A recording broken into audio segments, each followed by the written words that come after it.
আবারও চলে এলাম তোমাদের কাছে একটা নতুন ভিডিও শেয়ার করতে। সঙ্গে থেকো, পাশে থেকো। সকাল হতে হতে এত গরম পড়তে শুরু করে, বাইরের পরিবেশটা দেখো, এখানে রোদুরে খা করছে।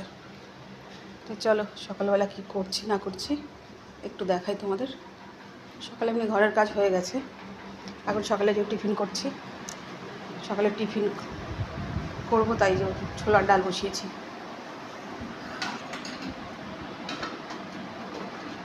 গরম লাগলে কী হবে, রান্না তো করতে হবে, পেট তো আর মানবে না, তাই রুটি আর ছোলার ডাল করবো। ছোলার ডালটা দেখো হয়ে গেছে, দেখাচ্ছি। ছোলার ডাল করবো আর এদিকে আটা মেখে রেখেছি, রুটি করব। আটা মেখে রেখেছি, রুটি করব। সকালে রুটি আর ছোলার ডাল হবে। তাহলে ভিডিওটা সম্পূর্ণ দেখো, আবার আসবো অন্য ভিডিও নিয়ে।